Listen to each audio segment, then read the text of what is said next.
আমি কোনো ডাইরেক্টর প্রডিউসারের পাও ধরে সালাম করি না। এটা আমার মা বাবা শিক্ষা দিছে, কারো পাও ধরে সালাম দিবি না, আসসালামু আলাইকুম বলবি, হাত মোলাকাত করবি। পাও ধরা একমাত্র এটা মা বাপ ছাড়া কাউকে পা ধরলে এটা গুনাহ হয়, যেহেতু আমি মুসলমান। তো দেখলাম শিবলি সাদিকের পাও ধরে সবাই সালাম দিছে, আমি দাঁড়ায় রয়েছি। তখন শিবলি ভাই আমারও কইলো, কী ব্যাপার প্যাসেঞ্জার সাহেব, সবাই আমার পাও ধরে সালাম দিল, আপনি ভাব নিয়ে দাঁড়ায় রয়েছেন। আমি স্যার আমার মাফ করবেন, আমি পাও ধরে সালাম করি না, আমি মুসলমান হিসাবে আসসালামু আলাইকুম আপনার হাত মিলাইলাম। আপনার যদি ভালো না লাগে আমার এখনই বাংলাদেশে পাঠিয়ে দেন। মিয়া ফাইজলামি করেন, কাশ্মীর আইসা এখন আমাদের বাংলাদেশে পাঠিয়ে দেন। বুঝছি আপনি সামসামির গোষ্ঠী কিলেন না, শর্ট দেন। এটা আমার অনেক সুনাম, অনেক সারা জীবন আমার এই কথা মনে থাকবে।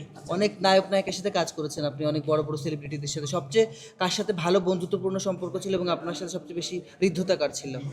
আমি সালমান শাহ ছাড়া অনেকের সাথে কাজ করছি, মান্না ভাইয়ের সাথে কাজ করছি, সবচেয়ে বেশি কাজ করছি আমি রবুল ভাইয়ের সাথে, তারপরে আমিন খানের সাথে কাজ করছি, সবাই সাথে কাজ করছি। একমাত্র কাজ করিনি আমি সালমান শাহর সাথে, এরপর তো যত নায়ক ছিল সবার সাথে কাজ করছি। দিলদার সাহেব কি আপনাদের কোনো অনুপ্রেরণার উৎস ছিল কিনা? যেহেতু দিলদার ভাই উনি আমার সাথে অডিও ক্যাসেটে কাজ করছে, যখন ছবির অবস্থা খারাপ, এনায়েত করিমের মতো লোকেরা ছবি বানাইতেছে, উল্টা পুল্টা ল্যাংডা ছবি বানাচ্ছে, তখন দিলদার ভাই হঠাৎ করে কাজ কমে গেছে। দিলদার ভাইকে কেউ নিচ্ছেন, মানে কমেডি চলে না, উলঙ্গ চলে, তখন ল্যাংটা চলে। তখন দিলদার ভাই হঠাৎ করে বেকার হয়ে গেছে। তো আমার লোক একদিন এফডিসিতে দেখে, আমি জিজ্ঞেস করলাম, দিলদার ভাই এখন তো বেকার আছেন, চলেন অডিও ক্যাসেটে কাজ করবেন। এক কথায় রাজি হয়ে গেছে। তখন উনি আমার অডিও ক্যাসেটে আমার সাথে কাজ করছে। তখন ওনারা আমার খুবই ভালো লাগে। কেন ভালো লাগবে না? সে আমাদের ওস্তাদ, সে টেলি সামাদ, তারপরে দিলদার ভাই, হাবা হাসমত, এদের কাছে তো এদের দেখা দেখায় তো আমরা অভিনয় শিখছি। নায়াসিনামাইড ও স্যালিসাইলিক সমৃদ্ধ লিলি ফেস ওয়াশ যা ফেসের ডেড স্কিন সেল দূর করে দেয় দ্বিগুণ ফাস্টার ব্রাইটেনিং। আমি যেমন ইউটিউবে কাজ করি, আমি কিন্তু গল্পের হিরো থাকি, আমার উপর বেস করে গল্প লেখা হয়। তো আমি যেখানে কাজ করি, আমি অডিও ক্যাসেট করছি, আমি হিরো। আমার ছবি, আমার সবচেয়ে বড় ছবি ইউটিউব সিডিতে কাজ করছে, আমি হিরো। সব জায়গায় হিরো। কিছু ছবি আমি কাজ করছি, এখন আমি দেখছি যে নায়কটাকে দর্শক ঠিক মতো চেনে না, ওর সামসার ক্যারেক্টার দেয় আমার এতে জিদা আইছে কি ওই বেটা কি, ও কাকরাইল ঘুরতেছে ফিল্ম পাড়ায়, ওরে কেউ চিনে না।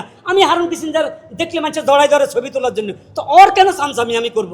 এই ক্যারেক্টারগুলোর জন্য আমি সিনেমা থেকে অনেক দূরে সরে আসছি। যদি কেউ আমাকে ভালো ক্যারেক্টার দেয়, আমি দেখি আমার সম্মানী ক্যারেক্টার, আমার ডায়লগগুলো হাইলাইট হবে, আমাকে মানুষ চিনবে, হলে তালি পড়বে। যেন আমি একটা ক্যারেক্টার করছি, আপনারা যারা ছবিটা দেখছেন, লেবু ছবিটা আপনারা দেখছেন, ওই যে প্রেম প্রীতি বন্ধন, আমার ক্যারেক্টার দিছে ওসির ক্যারেক্টার, থানার ওসি। আমি 3-4 চিনে ফাটাইয়ে গেছি পর্দায়, মানুষ তালে দিছে। আমার ওই ধরনের ক্যারেক্টার পাইলে আমি কাজ করি। হারুন ভাই, আপনি বললেন যে আপনি অসুস্থ হয়ে পড়েছিলেন এবং একটা ভুল বার্তা ছড়াচ্ছে সাংবাদিকরা। ওই সময় ইন্ডাস্ট্রি কেউ কি আপনার খোঁজ খবর নেওয়া, আর্থিক সহায়তা কিছু করেছিল?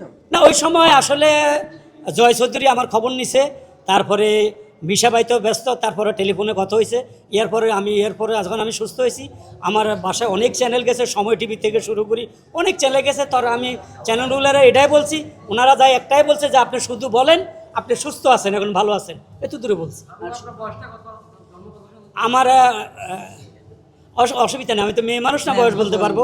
আমার হলো 66-তে জন্ম, এখন আমার 3/2/1966-তে আমার জন্ম, এখন আমার বয়স হলো 66 বছর, 64। গাঙ্গুয়া সাহেব উনি সিনেমা ছেড়ে দিয়েছেন এবং বলেন যে ওনার দুর্দিনে কোনো কেউ হেল্প করেনি, কেউ খোঁজ খবর রাখেনি। তো আপনার কাছে কি তাই মনে হয় যে সিনেমার মানুষকে আসলে শুধুমাত্র স্বার্থের জন্যই মেশে, প্রকৃত বন্ধু কি হয় না আসলে? না, আসলে তো হেল্প করছে। আমি দেখছি নির্বাচন এবারও গেছে, এর আগের নির্বাচনগুলো তো আপনারা দেখছেন, মনে হয় সংসদ নির্বাচন হয়েছে এত জমজমাট। যেমন তখন আসছিল আপনার নিপুণ ছিল, তারপর জাহিদ খান ছিল, তাদের নির্বাচনগুলো সংসদ নির্বাচনের মতো আনন্দ ফুর্তি হয়েছে। এবং কি ডিপজল সাহেবের ফার্ম থেকে গরু জবা করে আনি মাংস বিলি করছে, আমি নিজে দেখছি। হয়তো আমি চাই নেই, অনেকের টাকাও দিছে, যারা একটু গরিব শিল্পী তাদেরকে অনেক হেল্প করছে। এখন কেউ যদি বলে আমি কিছুই পাই নাই, ভাই কেউ কারো সংসার চালাইতে পারবে না, এই ক্ষমতা কারো নাই, আল্লাহ যদি না চালায়।